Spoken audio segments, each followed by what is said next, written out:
Ja, unsere Welt wird von allen Seiten her digitalisiert, wie wir gestern schon von Herrn Marcel Hoffmann gehört haben, wird alles vernetzt, auch zu Hause.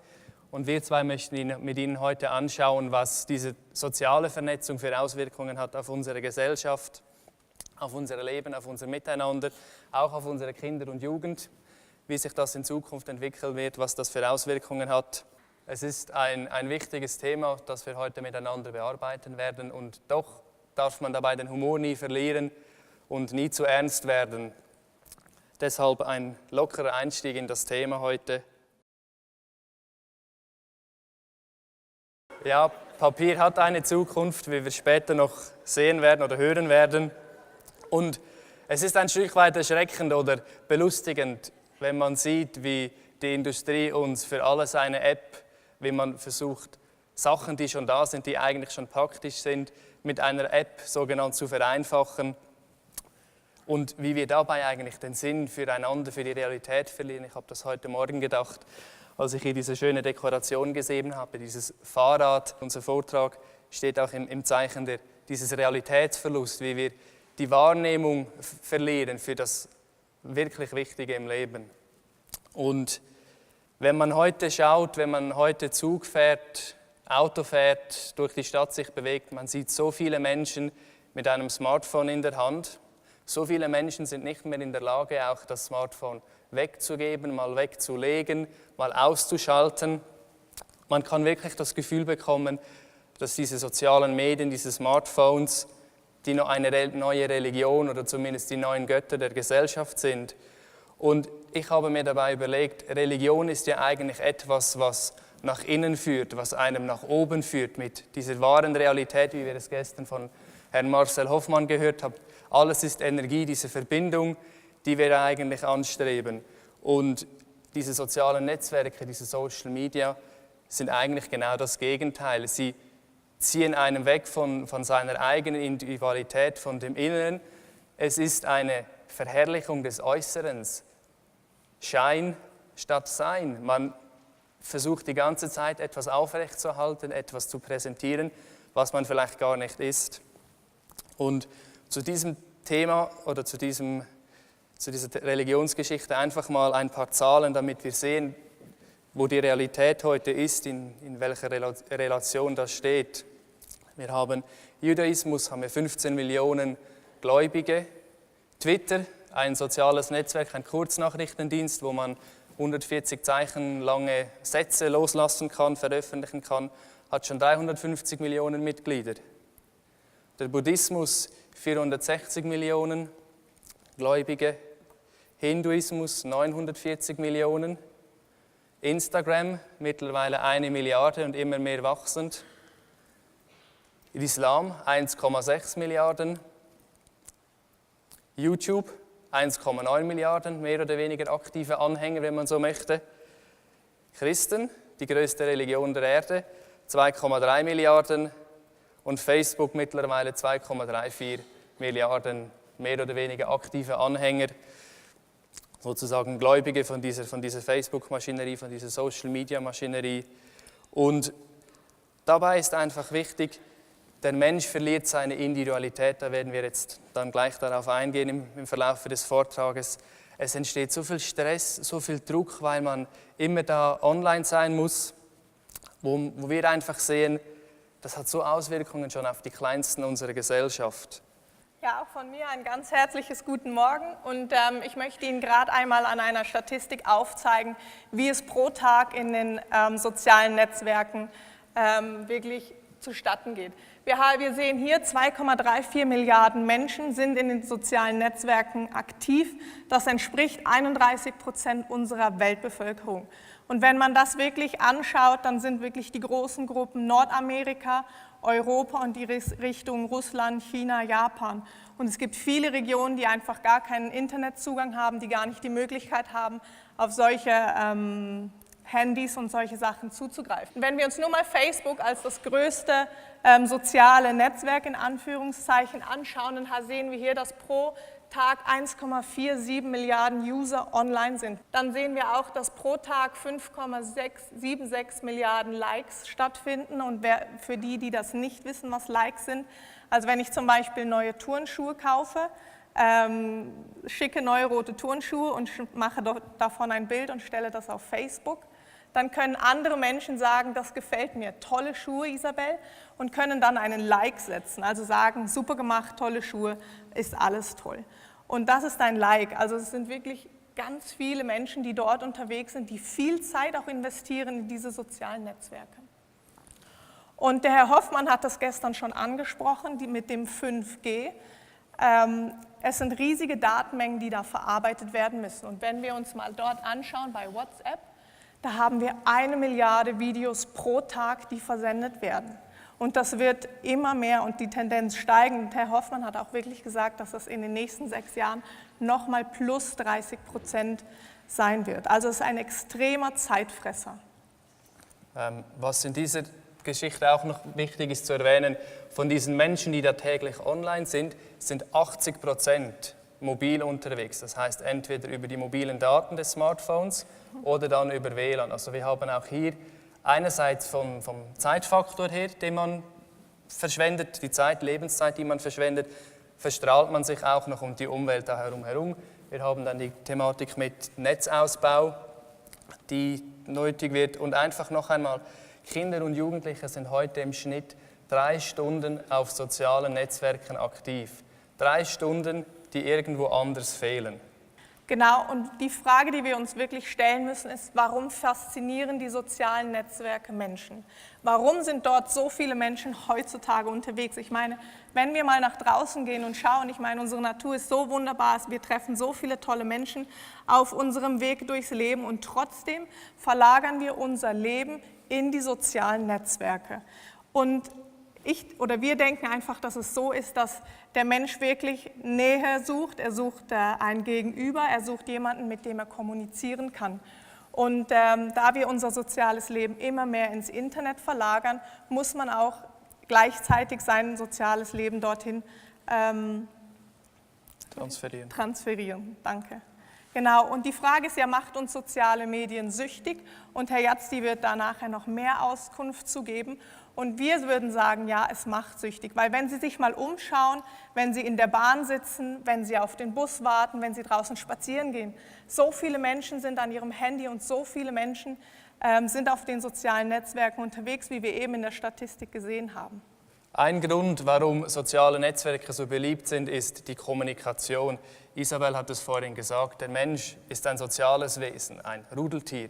Er möchte sich austauschen, er möchte Verbindung haben zu seinen Mitmenschen über die Kommunikation. Und heute, wir haben es gesehen, so viele Menschen sind online auf den sozialen Netzwerken, so viele Textnachrichten werden verschickt. Also die Kommunikation, dieser 1:1 Kontakt verschiebt sich immer mehr in die digitale Welt, in die sozialen Netzwerke. Und dieses Bild hier gefällt mir sehr, weil man sieht einerseits diese 2 Menschen, die Kommunikation dargestellt wird durch die Blume, die sich langsam annähert, aber es ist auch für mich diese Blume, diese Plastikblume, die man kultiviert im Internet mit Fotos, man stellt sich besser dar, als man wirklich ist. Und oft gibt es dann, wenn man sich das erste Mal im realen Leben sieht man gar nicht so aus, wie man sich vielleicht im Internet dargestellt hat. Und was auch ein wichtiger Aspekt ist bei dieser Verschiebung der Kommunikation in die digitale Welt, ist dieser 1:1 Kontakt, diese Herzverbindung findet nicht mehr statt. Normalerweise ein Gespräch, wenn es gut ist, man fühlt sich danach ja gut, man kann aufeinander eingehen, man spürt, was bewegt den anderen, wo kann ich ihm etwas geben, wo steht der Mensch, und man fühlt sich automatisch eine Verbindung, man fühlt sich wohl. Und nur wenn man nur vor einem Computer sitzt oder vor einem Smartphone, diese Liebe, dieser Herzkontakt, ich sage dieses dreidimensionale oder vierdimensionale in einem 1:1 Kontakt, ist in dieser zweidimensionalen Form der Kommunikation einfach überhaupt nicht vorhanden. Und was auch noch wichtig ist, Kinder brauchen diese diese Form der Kommunikation zu lernen. Man weiß, wenn Kinder mit ihren Eltern nicht mehr sprechen, die haben dann Sprachverzögerungen, die kommen in die sprachliche Entwicklung wird gehindert, weil sie es gar nicht mehr lernen. Sie haben nicht mehr die Anbindung an die Eltern, weil auch die nicht mehr richtig kommunizieren können.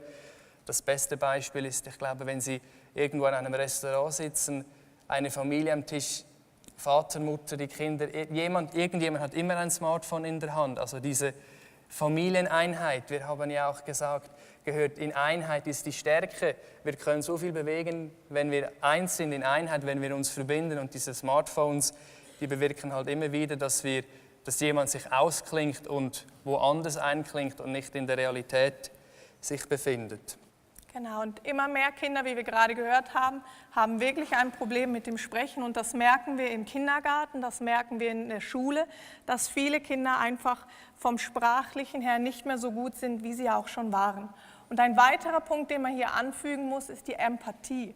Es gibt viele Kinder, die nicht mehr das Gegenüber lesen können, die nicht mehr aus dem Gesicht lesen können, wie geht es dem Menschen, geht es dem gut, geht es dem nicht gut, ist der traurig, hat der Schmerzen. Und viele Kinder heute können das nicht mehr, die haben nicht mehr gelernt, einen anderen Menschen zu lesen. Und das merke ich wirklich in der Schule. Ich bin jetzt seit 4,5 Jahren tätig als Lehrerin und immer mehr Kinder begegnen mir, die das einfach verlernt haben, miteinander umzugehen, miteinander freundlich zu sein und die wirklich sofort ihre Fäuste auspacken, sollte etwas nicht in Ordnung sein.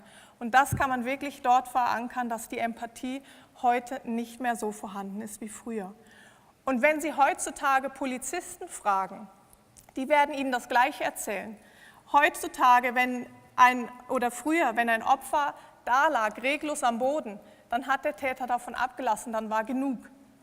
Heute wird weitergetreten, heute wird weitergeschlagen, auch wenn das Opfer sich nicht mehr regt. Und ich finde, das ist eine wirklich wahnsinnige Entwicklung. Ein anderer Aspekt, warum soziale Netzwerke, Social Media so beliebt sind, ist, wir haben es vorhin schon gesagt, der Mensch ist ein Rudeltier, er braucht Anerkennung, Wertschätzung, Bestätigung, letzten Endes auch Liebe. Und wenn dieser 1:1 Kontakt verloren geht, sich das ganze Leben eigentlich online abspielt, habe ich ja gar nicht mehr die Möglichkeit, mich mit anderen auszutauschen. Also ich muss das online machen. Wenn meine Eltern keine Zeit mehr haben für das Kind, dann muss sich das Kind diese Bestätigung irgendwo anders holen. Und was macht ein kleines Kind, das etwas gezeichnet hat? Voller Freude läuft es zu Mama und sagt, Mama, schau mal, was ich gemacht habe. Und dieser Effekt geht ja nicht verloren als Jugendlicher oder Erwachsener. Er ist vielleicht nicht mehr ganz so ausgeprägt, aber jeder von uns braucht einmal einen Schulterklopfen oder das hast du gut gemacht oder eine Ermutigung. Und heute ist es einfach so, diese sozialen Netzwerke, das ist so einfach, man gibt da Zeit rein und man bekommt Bestätigung raus. Ich poste ein Bild von mir oder von irgendetwas anderem und ich habe in kürzester Zeit Reaktionen. Ich bekomme meistens sehr positives Feedback. Daran kann ich mich gewöhnen. Das gibt dann irgendwann auch Suchttendenzen. Hier, Facebook füttert das Ego, oder Twitter, oder? Twitter habe ich vorhin schon erwähnt, der Kurznachrichtendienst. So viele Menschen, das ist schon ein Automatismus, egal wo man ist, man setzt einfach eine Kurznachricht ab, hier bin ich, es läuft gerade das. Es ist nicht wirklich relevant, aber man kann interagieren mit der Welt, man bekommt ein Feedback. Und was das für Auswirkungen hat auf die Gesellschaft ist, Experten sprechen heute von der Ich-Generation. Die Millennials, das sind die 1980 bis 2000 geborene Generation, ist sehr anfällig für Narzissmus. Me, myself and I. Also mehr Schein als Sein. Vergleicht man die heutige Generation der Mitzwanziger mit den aktuellen 65 plus, stellt man fest, dass 3-mal mehr junge Leute narzisstische Züge haben als die älteren Generationen. Junge Menschen sind nicht mehr bereit, freiwillige Arbeit zu leisten, ohne Entgelt. Das ist um 20% zurückgegangen, wie sich Leute freiwillig irgendwo ehrenamtlich beschäftigen. Junge Erwachsene haben heute auch das Gefühl, sie müssen alle 2 Jahre befördert werden, unabhängig von ihrer Arbeitsleistung. Einfach dieses ich stehe so im Mittelpunkt, alles dreht sich um mich. Ich stelle mich immer in den Mittelpunkt, ich stelle mich immer in den Fokus in den sozialen Medien. Heute ist es so, dass junge Menschen verlernt haben, miteinander zu kommunizieren. Experten warnen und sagen, wir haben ein Problem. wenn sich zwei Menschen, junge Menschen treffen, nicht immer natürlich, aber Tendenzen sind da, dann spricht jeder von sich, von seinem Leben und kann gar nicht mehr auf den anderen eingehen. Also jeder spricht von seiner Welt, von seinen Problemen, von seinen Vorstellungen, aber er ist nicht mehr in der Lage, den anderen wahrzunehmen und auf ihn einzugehen. Wir haben heute eine Generation, die wirklich bemüht ist, sich im besten Licht zu präsentieren. Und was diesen Narzissmus oder diese Ich-Haltung, Ich-First-Haltung noch verstärkt, ist die Möglichkeit, diese On-Demand, also On-Demand auf Abrufgesellschaft, die wir heute haben. Ich kann, egal wo ich bin, ich kann Musik hören nach meinem Geschmack, ich kann Fernsehen schauen nach meinem Geschmack, ich kann die Serien schauen. Vor 10, 15 Jahren musste ich mich nach dem Fernsehprogramm oder nach dem Radioprogramm richten. Heute richtet sich die ganze Welt nach mir und es entsteht eine gewisse Erwartungshaltung. Man kann sich nicht mehr zurücknehmen und sagen, okay, ich nehme mich zurück und ich füge mich dem System in dem Sinne, sondern es ist immer das Gefühl, es muss nach meinem Kopf gehen oder nach meinem Willen. Und dazu ein Zitat: Mancher wird süchtig nach der ständigen Aufmerksamkeit, der ständigen Bestätigung seiner Person. Wenn er online keine Aufmerksamkeit bekommt, spürt er sich nicht. Wenn er online keine Wertschätzung erfährt, erlebt er sich selbst nicht mehr als positiv. Wenn er nicht online ist, existiert er nicht. Likes und Follower werden so zum digitalen Suchtmittel, vergleichbar mit Alkohol. Also wir haben zwar online sehr, sehr viele Freunde, aber am Ende des Tages sind wir doch unterm Strich sehr einsam. Und ich möchte einfach kurz darauf hinweisen, wie auch die Industrie, die Technologie uns dazu verleitet, diese Selbstdarstellung zu perfektionieren. Am Beispiel von Instagram, das ist ein soziales Netzwerk, wo man eigentlich oder vorwiegend nur Fotos hochlädt, die dann kommentiert werden können. Und sowohl auf Smartphones als aber auch online auf diesen sozialen Netzwerken gibt es sogenannte Fotofilter. Und das ist ein triviales Beispiel, das ist ein Foto von einem Apfel, Sie sehen es. Und da gibt es verschiedene Filterfunktionen, die das Bild perfekt erscheinen lassen. Sie sehen es hier, man kann mit wenigen Klicks einen Filter über das Foto legen. Es sieht dann anders aus, es sieht spezieller aus, man braucht keine Photoshop-Ausbildung mehr. Ich möchte darauf hinaus, vor allem Instagram ist die Scheinwelt schlechthin. Als Beispiel, Haferschleim klingt nicht so sexy, sage ich jetzt mal, ist nicht so schön, ist nicht so speziell. Deshalb heißt es plötzlich Porridge oder Oatmeal. Es wird alles perfektioniert, es wird in einem anderen Licht dargestellt. Und wir müssen uns einfach fragen, mache ich ein Foto, um den perfekten Moment festzuhalten, oder mache ich ein Foto, um den Moment perfekt aussehen zu lassen? Und das ist genau die Tendenz, die wir heute haben. Wir machen einfach ein Foto, weil wir einen Filter darüber legen können und alles sieht viel spezieller aus. Jetzt eben am Beispiel dieses Apfels. Ja, rechts, es ist nicht ein weltbewegendes Foto, aber man sieht einfach, man kann relativ einfach damit spielen. Und eine weitere Gefahr in diesen Instagram oder sozialen Netzwerken ist, man sieht ja immer nur die Höhepunkte des anderen. Man fängt an, sich zu vergleichen, man sieht, oh, der hat ein schönes Foto von einem Essen und man muss ja selber nicht mal mehr etwas machen, man kocht ja die Spaghetti nicht mehr selber, man bestellt im Restaurant, macht ein Foto davon und bekommt dann eigentlich das Lob für die Arbeit des Kochs. Das hat einfach auch Auswirkungen, wie wir uns fühlen, weil wir sehen immer nur die Höhepunkte der anderen und vergessen dann vielleicht, dass die Person, die den Apfel fotografiert hat, heute Morgen die Bahn verpasst hat, vielleicht voll verregnet wurde, weil kein Regenschirm dabei war. Solche Sachen sehen wir nicht. Was wir aber sehen, ist diese Selbstdarstellung, die zugenommen hat. Es gibt online immer wieder solche sogenannte Challenges, so Herausforderungen. Das ist jetzt eine, die heißt Falling Stars Challenge, die hingefallene Star Challenge. Da geht es eigentlich darum, dass Leute einen Sturz simulieren, womöglich oder bestenfalls aus einem Luxusauto und dann so den ganzen Reichtum, den sie haben, mit der Welt präsentieren. Das ist das, was heute abläuft, das ist, womit sich junge Menschen und auch ältere Menschen konfrontiert sehen, was ihnen ins Bewusstsein gegeben wird, sie das Gefühl haben, das ist die Realität, ich muss mein Leben so leben, dass ich aus einem Auto fliegen kann und Geld verteilen kann, das ist der Lebenszweck. Es gibt zum Glück auch immer wieder Menschen, die das Ganze ein bisschen nicht ganz so ernst nehmen. Bei normalen Menschen sieht das dann so aus. Und wenn wir davon sprechen, die Realität zu verlieren oder die Wahrnehmung, dann ist diese Negativspirale, die wir in den sozialen Netzwerken entdecken oder die uns da betrifft, sehr wichtig anzuschauen. Wir sehen hier eigentlich, egal wo wir ansetzen, hier Besorgnis und Stress oder Schlafmangel, man kann die sozialen Netzwerke, die Social Media immer als Auslöser sehen. Oder wenn ich zu lange online bin, habe ich Schlafmangel. Das führt zu Müdigkeit, Schwierigkeiten bei der Bewältigung des Alltages. Wenn ich mich online immer vergleiche und die perfekten Fotos sehe, führt das zu geringerer Selbstachtung. Daraus kann Besorgnis und Stress entstehen, was wiederum zu Schlafmangel führt. Online, wenn ich irgendwelche Schreckensnachrichten, irgendwelche Falschmeldungen sehe, kann mich das als Bürger, kann das mir Angst machen, mich stressen, Schlafmangel entsteht. Also Sie sehen, egal wo, Social Media kann immer der Auslöser sein.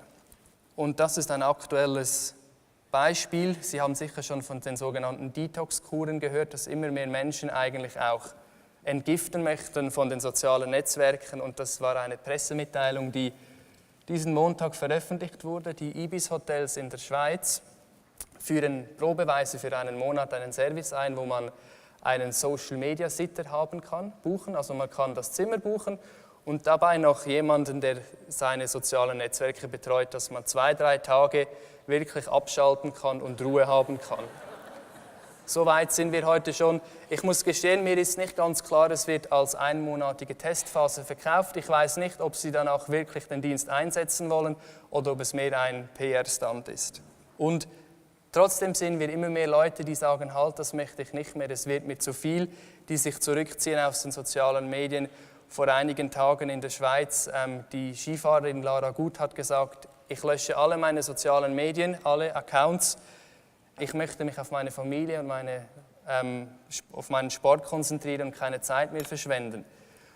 Doch was veranlasst die Leute zu solch einem Schritt? Genau, heute haben wir immer mehr Experten, die von einer sogenannten FOMO-Krankheit sprechen, der Angst, etwas zu verpassen.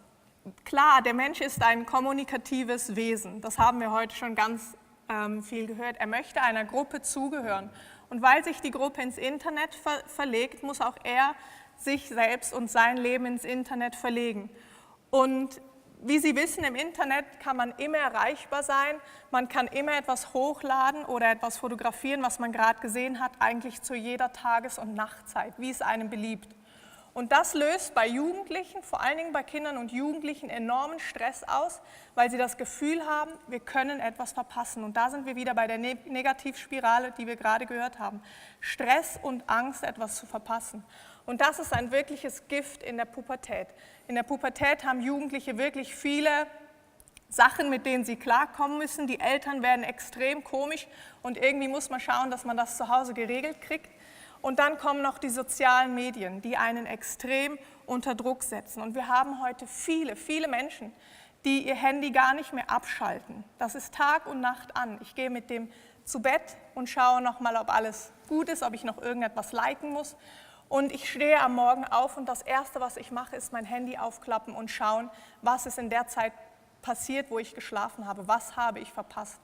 Und das ist wirklich ein richtiger Stress, der einen auch krank machen kann. Wir haben ein paar Gründe für Sie aufgelistet, warum Sie Abstand halten sollen von den sozialen Medien. Zum einen, sie machen unglücklich. Wenn Sie tagtäglich sehen, was andere Menschen haben und was für tolle Leben sie haben, was für tolle Schuhe, welche Reisen sie machen und apropos Reisen.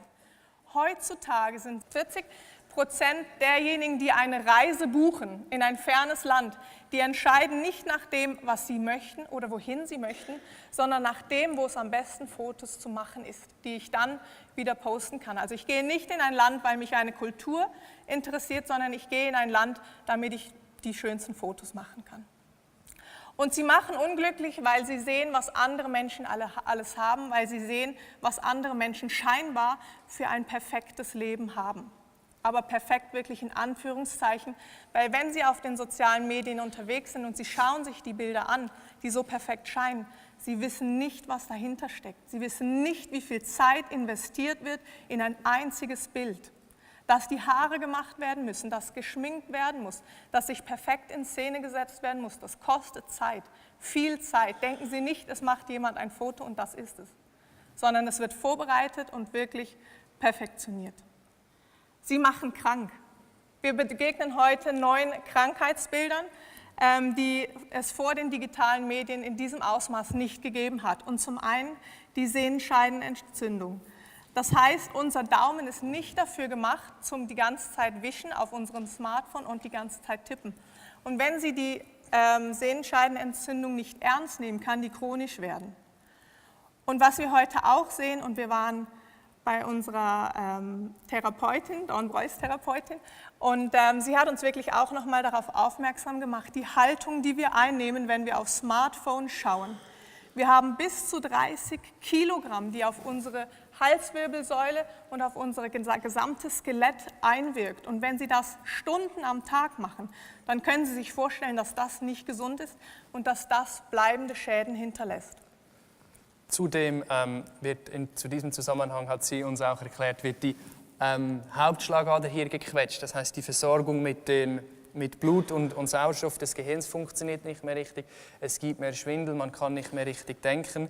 Das ist der physische Aspekt. Und der psychische Aspekt ist auch, wenn ich immer so durchs Leben laufe, signalisiere oder suggeriere ich dem Körper, ich fühle mich nicht wohl, ich bin einsam, ich habe Probleme. Sie kennen das vielleicht, es gibt auch Experimente und Messungen, wenn man lächelt, wird ja das Glückshormon Serotonin ausgeschüttet.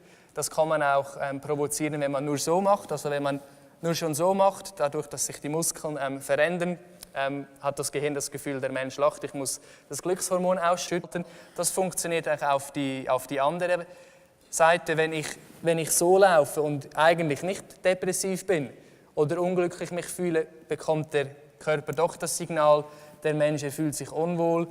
Es schlägt dann auf die Herzfrequenz, auf den Puls, auf die Atmung.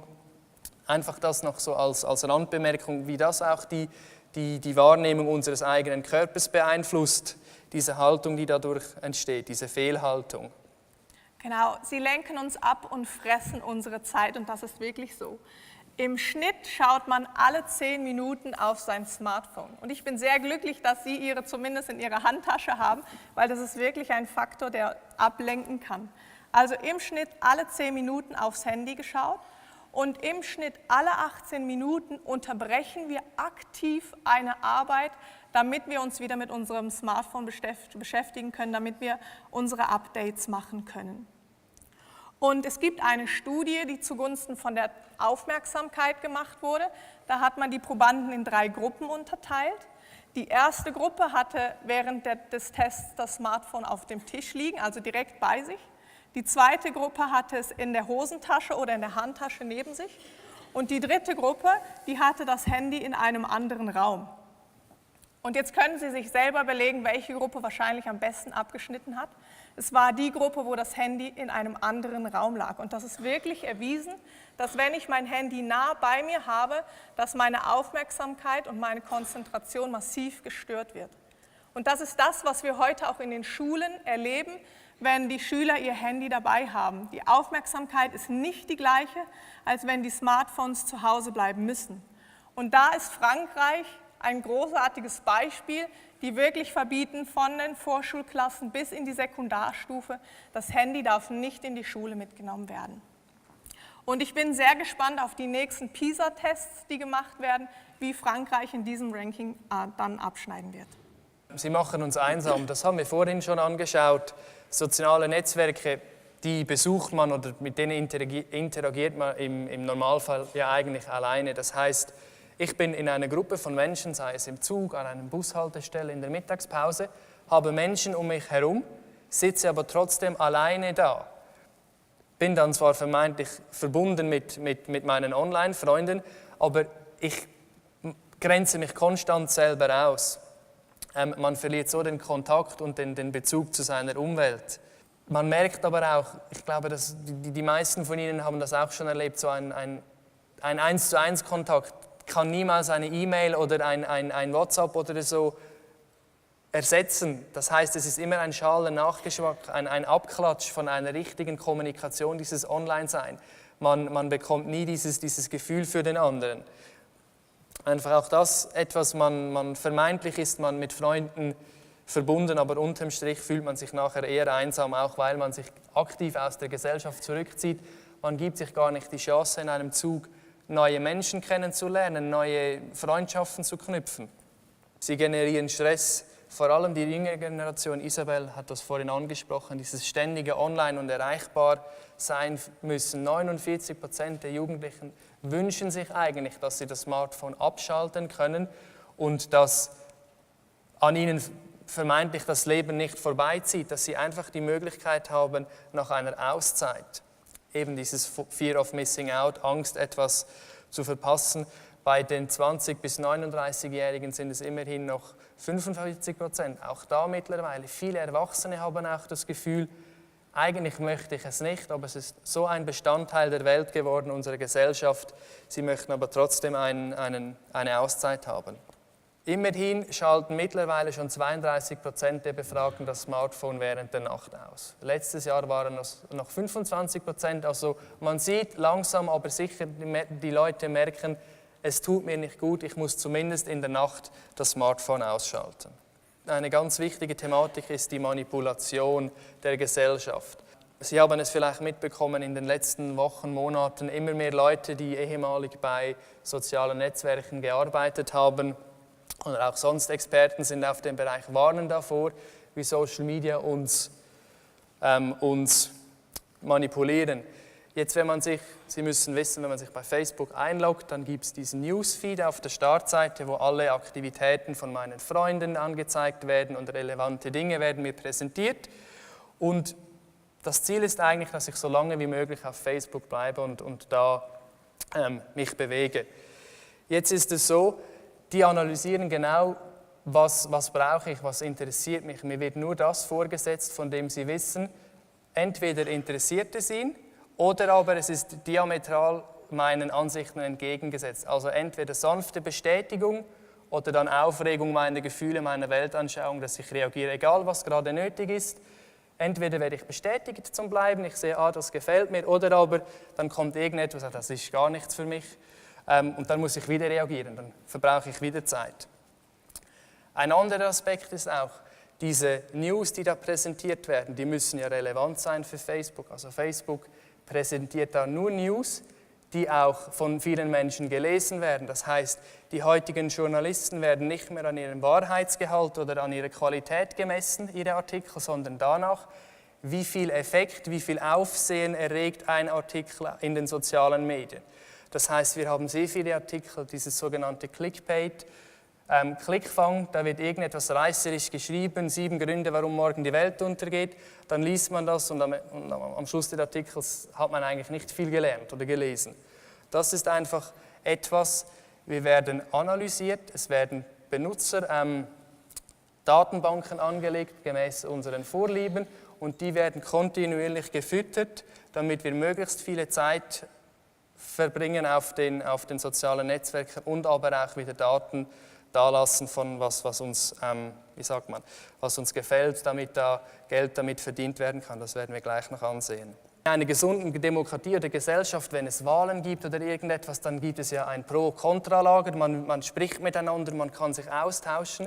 Und in den sozialen Netzwerken, dieser Austausch findet nicht mehr statt, weil Person A bekommt die ganze Zeit nur seine Meinung, sein Weltbild bestätigt, Person B nur seine Ansicht, und die zwei Lager werden dann so weit auseinandergeführt, die sind gar nicht mehr in der Lage, miteinander zu argumentieren und sehen, was bewegt eigentlich die andere, was hat die Gegenseite für Argumente. Vielleicht wäre es ja doch sinnvoll, für diese Partei zu stimmen oder so. Also das heißt, Leute werden eigentlich immer in ihrem Käfig, in ihrer Welt gefangen gehalten und gefüttert mit dem, was ihnen entspricht. Informieren Sie sich nicht online in den sozialen Medien. Qualitätsjournalismus geht verloren in den sozialen Medien zugunsten der Effekthascherei. Bezahlen Sie für Journalismus, wenn Sie eine Zeitschrift haben, egal entsprechend Ihrer politischen Ausrichtung, was Ihnen gefällt, bezahlen Sie dafür. Es gibt mittlerweile immer mehr Newsseiten online auch, die sogenannten Bezahlabonnements einführen. Machen Sie das, unterstützen Sie den unabhängigen Journalismus. Hinterfragen Sie Sachen kritisch, die Sie sehen im Internet, auch in den sozialen Netzwerken. Da werden so viele Falschnachrichten gestreut und verbreitet. Verwenden Sie den gesunden Menschenverstand, dieses Bild für die Welt kann das sein. Verlieren Sie nicht den Blick für die Realität. Macht das Sinn, was da steht? Und fragen Sie zur Not, gehen Sie zur Lokalpolitik, fragen Sie nach, hey, stimmt das? Fragen Sie einen Arzt, wenn Sie jemanden haben, tauschen Sie sich aus. Etwas, was ganz wichtig ist, wenn Sie das mit nach Hause nehmen heute, dann haben wir, glaube ich, viel gewonnen. Das Internet ist per se eigentlich umsonst. Und Sie dürfen sich dort bewegen und Sie dürfen Sachen suchen, so wie Sie möchten. Sie müssen nicht dafür bezahlen. Aber ganz klar ist hier, Sie sind nicht der Kunde, sondern Sie sind das Produkt. Sie hinterlassen im Internet Spuren und diese Spuren werden analysiert und diese Daten, die daraus entstehen, die werden verkauft. Und dann bekommen Sie beispielsweise personalisierte Werbung.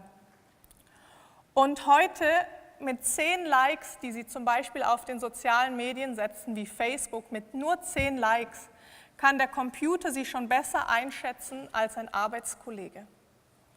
Mit 300 Likes kann der Computer Sie besser einschätzen oder Ihren Charakter besser wiedergeben als Ihr Ehepartner. Also je mehr Sie dort hinterlassen an Spuren, desto gläserner werden Sie als Mensch. Und wenn Sie Facebook als größtes soziales Netzwerk auf dieser Welt im Moment, wenn wir das gemeinsam anschauen, dann ist das kostenlos. Sie haben aber, Facebook hat 30.000 Mitarbeiter und diese 30.000 Mitarbeiter müssen bezahlt werden. Und wie machen die das? Sie nutzen ihre Daten und verkaufen die weiter. Also das ist ein Riesen-Business. Und im letzten Jahr hat Facebook 16 Milliarden Dollar Gewinn, reinen Gewinn gemacht. Was Isabel gerade gesagt hat mit diesen Likes, das ist dieses Benutzerprofil erstellen. Damit kann man auch hervorragend die Politik beeinflussen. Das möchte ich auch noch kurz ansprechen. Da gibt es verschiedenste Beispiele mittlerweile, auch in der jüngeren Vergangenheit. Eines, vielleicht erinnern Sie sich noch, letztes Jahr, beziehungsweise 2016 war das, vor 2 Jahren, die Abstimmung über Brexit, ob England, Großbritannien den EU-Raum verlassen soll. Da hieß es ja lange, also wir auf dem Kontinent, wir hatten eigentlich immer das Gefühl, die Engländer, die verlassen die EU nicht, den EU-Raum, die wären ja schön dumm. Auch entsprechende Hochrechnungen, das deutet ja eigentlich alles darauf hin, dass England in der EU bleibt. Und dann kam der Tag X, es wurde abgestimmt und völlig geschockt mussten wir zur Kenntnis nehmen, dass die Engländer den EU-Austritt wollen. Im Nachhinein wurden Stimmen laut, die sagten, ja, aber hallo, mit diesen Konsequenzen, das wussten wir ja gar nicht. Als dann bekannt wurde, was das für Konsequenzen hat, haben viele Leute gesagt, das wusste ich gar nicht, ich möchte eine neue Abstimmung. Jetzt, was war passiert? Es wurde gezielt politische Werbung auf Facebook eingespiesen, gewissen Nutzer, da kann man sehr gut selektionieren, nach Alter, nach Beruf, nach Wohnort, nach politischer Meinung. Da wurde gezielt Meinung gemacht. Und die Problematik, was ich vorhin schon angesprochen habe, war, dass man einerseits nicht wusste, wer bezahlt für diese Werbeeinblendungen und da sie nur zu Hause oder auf dem Smartphone waren. Es konnte keine politische oder keine öffentliche Diskussion stattfinden. Man konnte nie diese Falschmeldungen als solche entlarven und auf die Argumente eingehen. Also das heißt, der Fritzli Müller zu Hause an seinem Computer sah etwas, das wurde ihm für die Wahrheit verkauft und er hatte gar nie die Möglichkeit, das zu verifizieren, beziehungsweise niemand konnte Einfluss darauf nehmen. Und ich möchte Ihnen hier, das war dann ein Skandal, das kam raus, dass Facebook da manipulative Anzeigen zugelassen hat, sogenannte dunkle Anzeigen. Die wurden mittlerweile auch veröffentlicht und da möchte ich Ihnen einfach ein paar Beispiele zeigen, was da genannt wurde. Eine Werbeeinblendung war zum Beispiel Albanien, Mazedonien, Montenegro, Serbien und die Türkei kommen in die EU. Wollen wir das? Wollen wir, dass diese Länder in die EU kommen, wir als Engländer? Das stimmt nicht. Zu diesem Zeitpunkt damals fanden lediglich Beitrittsverhandlungen statt. Es steht noch nicht fest, ob diese Länder kommen. Auf Facebook wurde aber suggeriert, das ist schon so. Aber niemand konnte das berücksichtigen, weil niemand wusste, dass das angezeigt wurde. Dann wurde gesagt, die Türkei hat eine Population von 76 Millionen Menschen. Das sind alles potenzielle Immigranten, die jetzt problemlos nach England einwandern können. Dann wurde Angst gemacht, dass jetzt, wenn die Türkei in die EU, da die Türkei ja in der EU ist die EU-Außengrenze nun Syrien und Irak. Das heißt, Terroristen können ungehindert nach England einreisen. Und dazu ein Zitat von diesem Aaron Banks, das ist der größte private Geldgeber, der diese Kampagnen unterstützt hat mit 8,4 Millionen Pfund. Man weiß bis heute nicht genau, wo das Geld herkommt. Kritiker sagen, es kommt wahrscheinlich von Russland, aber das ist ein anderes Thema. Er hat gesagt, meine Erfahrung mit sozialen Medien ist, dass sie ein Feuersturm sind, der wie ein Buschfeuer über alles fegt. Unsere Fähigkeit war, Buschfeuer zu erzeugen und dann einen großen Ventilator darauf zu richten und ihn zum Wehen zu bringen. Die Einwanderungsfrage war es, die die wilden Feuer in Brand setzte. Also da wurde gezielt mit den Ängsten der Menschen gespielt und Falschmeldungen verbreitet. Hier wurden dann Tierschützer angesprochen. Da wurde gesagt, wenn wir weiterhin in der EU bleiben, können wir Polarbären nicht mehr schützen, weil die EU andere Tierschutzgesetze hat als wir Engländer. Dann kamen die Teetrinker dran. Es hieß, die EU wolle den Teekrug verbieten. Eine Falschmeldung, es stimmt nicht. Die EU hat lediglich beschlossen, den Stromhaushalt zu senken, dass gewisse Haushaltsgeräte, die Stromfresser sind, dass diese verboten werden sollen. Aber von einem Teekrug war nie die Rede. Oder aber es wurden dann sozial schwache Jugendliche angesprochen, als es hieß, dass die Immigranten dringend benötigte Arbeitsplätze wegnehmen. Sie sehen, da ist relativ einfach, können Menschen Sachen gezeigt werden und die Meinung manipuliert werden, ohne dass irgendjemand eine Chance hat zu reagieren. Darum glauben Sie nicht alles, hinterfragen Sie kritisch, schauen Sie auch nach, was publizieren Online-Medien, fragen Sie vielleicht auch mal lokal in der Politik nach, macht das Sinn, ist wirklich die Immigration ein Thema, stimmt das? Tauschen Sie sich aus mit Freunden, der 1:1-Kontakt. Einfach hier noch kurz, dass man sieht, wie Facebook hier eine Statistik, man sieht hier vor den Wahlen, US-Wahlen, die Mainstream-Medien hatten nur 7,3 Millionen Klicks erreicht von den Mainstream und sogenannte Fake News hier, 8,7 Millionen Leute, die sich damit beschäftigt haben vor der amerikanischen US-Wahl. Das ist dann egal, welches Lager es betroffen haben. Aber man sieht da kurz vor den Wahlen in den sozialen Netzwerken, die Fake News waren viel beliebter, haben viel mehr Aufmerksamkeit erreicht als die regulären Medien. Das ist jetzt eine Klammerbemerkung, einfach auch was auf die Wahrnehmung der Kinder einen Einfluss hat. Ich denke, Herr Probst wird heute noch genau darüber sprechen, wir haben es gestern schon gehört. Erstkonsumenten bei Pornografie sind im Schnitt in meiner Studie 11 Jahre alt. Gestern haben wir gehört 12,7, aber ich glaube, wir sind uns einig, 11 oder 12,7 Jahre im Schnitt als Erstkonsument spielt keine Rolle. Es ist definitiv zu früh. Ich weiß von Eltern, die mir bestätigt haben, Erstkontakt beginnt schon mit 8, 9, 10, 11 Jahren in der Schule, über Freunde, ungewollt mit zum Teil sehr verheerenden Konsequenzen. Ein Viertel der Suchanfragen auf Google drehen sich um Sex und ein Drittel des gesamten Internetvolumens ist ebenfalls um Sex, Datenvolumens. Wir haben es gestern schon gehört, 50% der Kinder des Erstkontakts kommt ungewollt und meist dann eben auch über Freunde im Kinderhort, in der Schule, auf dem Schulhofplatz. Was wir auch haben, ist viele Männer. Früher war es so, dass Männer mit Potenzproblemen, die waren 50, wenn sie zum Urologen gehen. Heute sind sie 20. Und viele Experten warnen und sagen, es kann nicht sein, dass 20-Jährige mit Viagra ruhig gestellt, beziehungsweise dass er mit Viagra widersteht. Das kann nicht sein. Die Problematik dieser Männer ist dann werden sie gefragt, du hast Erektionsprobleme. Ja, wann dann genau?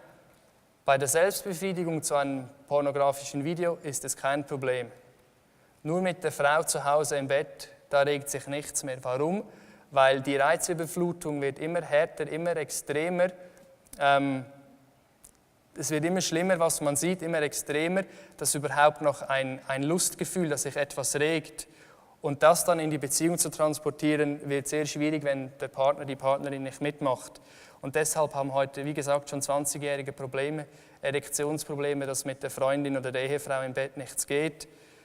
Und auf der anderen Seite sehen wir ganz klar in der Schweiz, dass die Gewalt in Jugendbeziehungen stetig zunimmt. Also vermehrt junge Männer, die ihre Frauen oder Freundinnen in der Partnerschaft schlagen, weil sie es so gewöhnt sind von den Filmen, von diesem Bild, was ihnen tagtäglich präsentiert wird. Genau, und ein weiterer Punkt ist wirklich das Rollenbild. Die Kinder und die Jugendlichen sehen bestimmte Menschen in pornografischen Inhalten und haben dann das Gefühl, mein Körper sieht nicht so gut aus, irgendwas ist nicht richtig. Und deshalb haben wir heutzutage steigt massiv die Zahl an Schönheitsoperationen, auch schon im jungen Alter. Mädchen, die sich ihre Schamlippen operieren lassen wollen, weil sie das Gefühl haben, die sind nicht so in Ordnung, wie sie sind. Genau, dies ist einfach auch ein wichtiger Aspekt, wo wir sagen, das zerstört auch die Wahrnehmung der Kinder unserer Gesellschaft und auch, wie Herr Probst dann heute referieren wird, diese wahre Sexualität, diese wahre Beziehungsform, das ist auch etwas, was im Internet kaputt gemacht wird und wir empfehlen, die Vogel-Strauß-Taktik funktioniert nicht. Kopf in den Sand und dann sieht man das Problem nicht, funktioniert nicht. Es ist ein unangenehmes Thema, aber trotzdem müssen wir die Kinder schützen mit entsprechender Überwachungssoftware, die gibt es im Internet. Man kann Kinderschutzsoftware googeln, da gibt es verschiedene Angebote, auch preislich. Man muss halt schauen, dass die Kinder kein Smartphone haben, kein Computer. Wir werden es später noch hören, dass man den Computer in eine Küche stellt zum Beispiel, wo er gut einsehbar ist, dass man kleine Kinder nicht alleine im Internet unterwegs sein lässt. Jetzt haben wir ganz viel über Social Media und die Auswirkungen der Gesellschaft gesprochen. Und was mir als Lehrerin, und ich denke, wir haben viele Erzieherinnen und ebenso Lehrerinnen in diesem Saal heute, ein Anliegen ist, dass wir über die digitale Bildung sprechen. Mehr und mehr hält heute das Tablet Einzug in die Klassen, hält das Laptop Einzug in die Klassen und Computer haben wir bis jetzt auch schon. Was wir einfach sehen müssen ist, an Lehrpersonen wird gespart und das ist wirklich ein großes Problem, vor allen Dingen auch in Deutschland. Es hat massive Lehrpersonenmangel, auch in der Schweiz, glaube ich. Da bin ich jetzt aber nicht sicher, aber für Deutschland ist es sicher so. Und man versucht aber immer mehr Gadgets, immer mehr Technologie in die Schulen, in die Kindergärten zu investieren. Also hier ist wirklich ein massives Ungleichverhältnis, dass man auf der einen Seite sagt, wir finanzieren alles Mögliche, alle Tablets für die Schule, aber die Lehrer bleiben irgendwie auf der Strecke. Und wenn Sie sich den Lohn einer Erzieherin in Deutschland anschauen, dann ist das wirklich nicht viel Geld und da kann man sich wirklich auch, das ist gesunder Menschenverstand, dass Menschen einen anderen Beruf wählen, weil finanziell muss es irgendwie auch stimmen. Also hier sehen wir wirklich pädagogische Konzepte, vermeintliche Konzepte dienen heute für einen riesigen Multimilliardenmarkt als Deckmantel. Noch kurz zur Thematik Geld. Das ist für mich wichtig, dass man auch sehen kann, dieses kritische Hinterfragen. Wenn jeder 5. Grundschüler in Deutschland ein elektronisches Gerät bekommen würde, würde das zwischen 540 Millionen Euro und 1 Milliarde jährlich kosten. Also das ist ein Big Business dahinter. Man sagt, dass ein Schüler etwa 7.300 Euro einbringt an digitaler, was es kostet.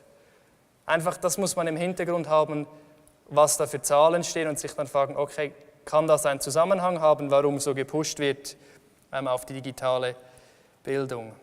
Genau, und man hat manchmal wirklich das Gefühl, dass die digitalen Medien den Kindergarten wieder gut machen können, wieder großartig machen können. Und dass das nicht so ist, das zeigt das nächste Videobeispiel.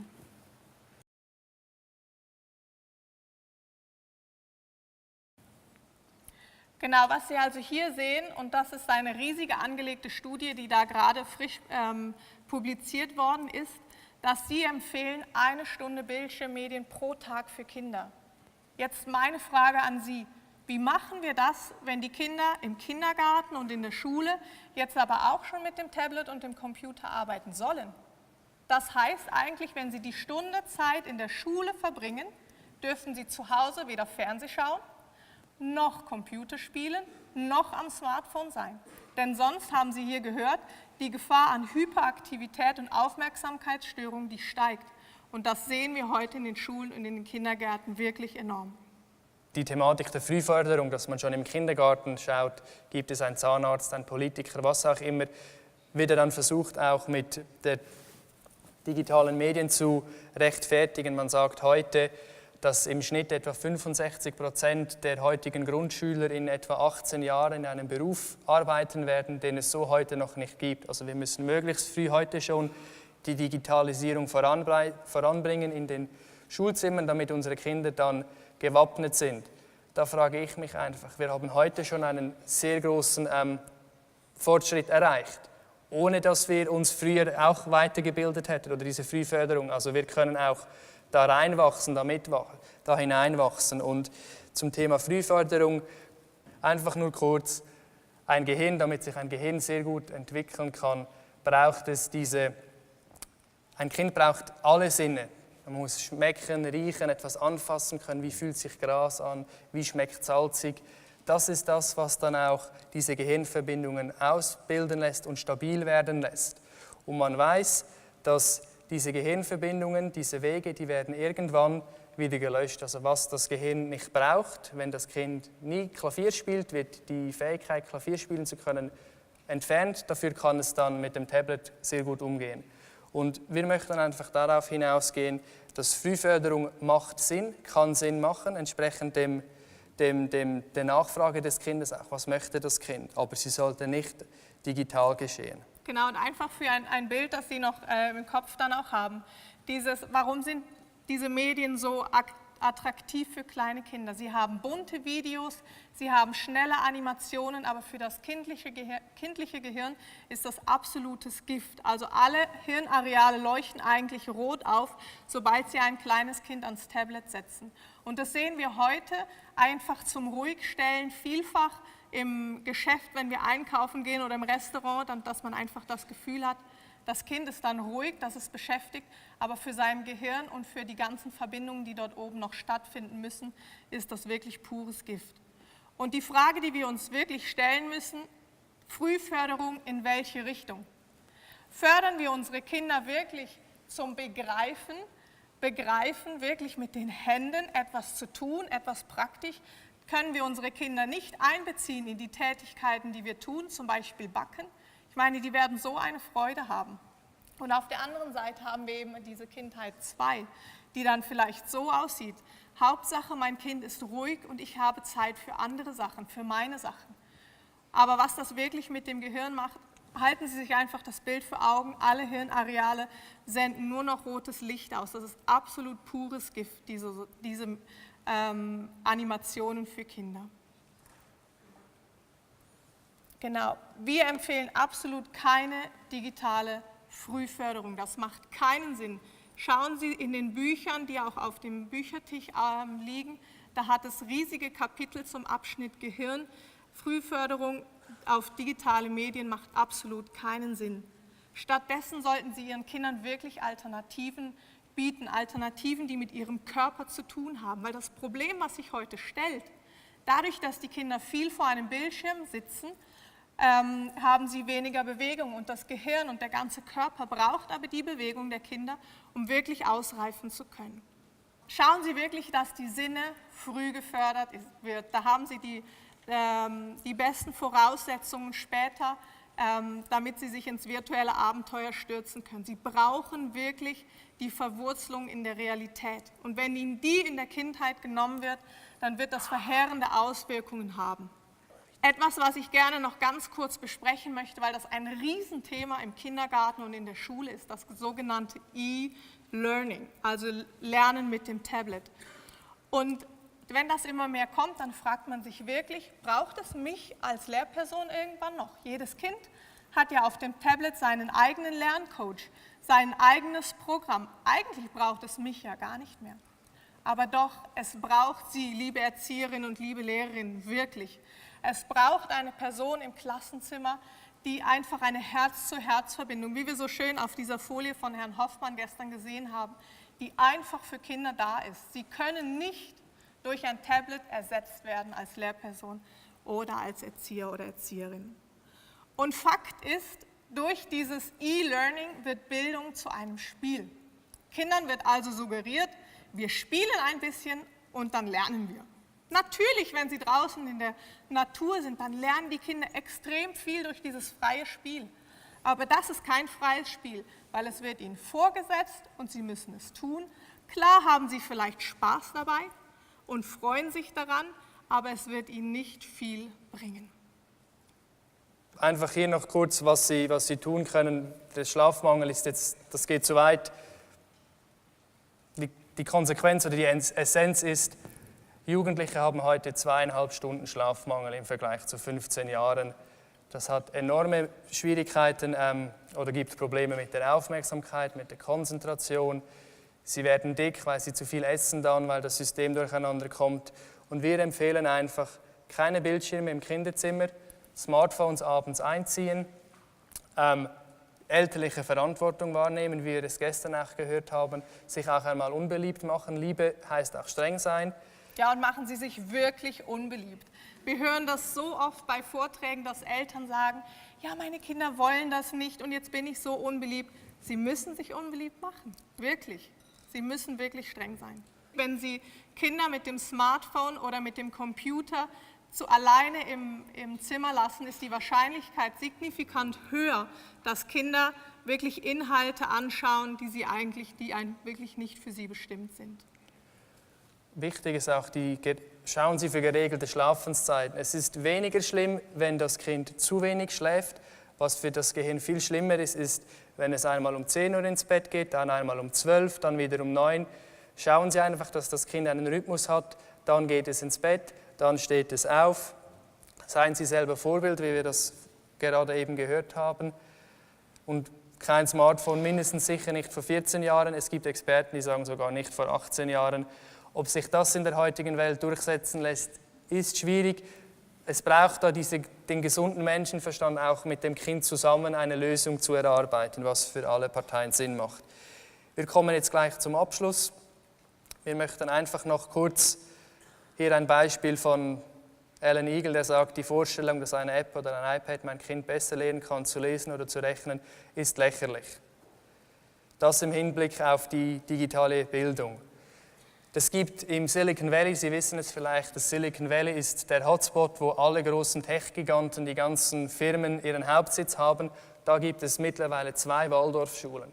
Computerfreie Schulen oder fast computerfreie Schulen, auf die diese Kinder von Facebook, Yahoo, Apple, wie sie alle heißen, geschickt werden. Und ein typischer Tag von einem Grundschüler sieht dann so aus, der kommt dann morgen, dann wird eine Begrüßung gemacht, es wird zusammen gesungen, dann gibt es normalen Unterrichtsblock, Mittagspause, am Nachmittag geht man für 50 Minuten in den Garten und es wird Eurythmie angeboten.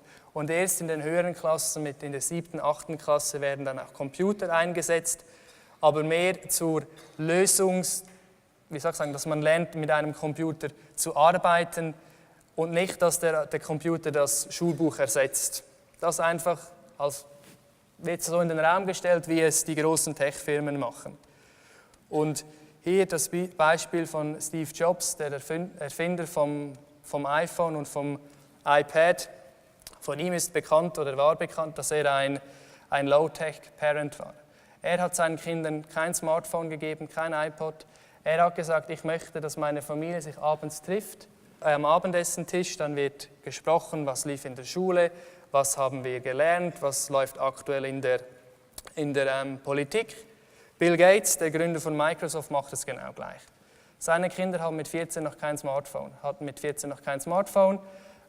Bill Gates selber, von ihm ist bekannt, dass er Stunden damit verbringt, Bücher zu lesen, nicht irgendwelche Online-Blogs oder iPads, sondern Bücher. Und das sollte uns einfach zu denken geben, wenn die Großen der Tech-Industrie, die diese Digitalisierung pushen und fördern, ihre Kinder aber auf Waldorfschulen schicken und ihnen Smartphones verbieten. Und stattdessen auf die Familie wieder setzen, auf gemeinsames Mittagessen, gemeinsamer Austausch, dieser 1:1 Kontakt. Genau, das haben wir vorhin schon angesprochen. Medienfreie Zeiten setzen, auch Allianzen bilden mit anderen Eltern und auch den Kindern erklären, warum führen sie so eine Regel ein, was ist der Hintergrund dazu. Und wir kommen zum Abschluss unseres Vortrages und möchten nun zeigen, was wir finden, was das Wichtige ist für die Gesellschaft. Auch ein Beispiel, wie es die Tech-Giganten ja vorleben.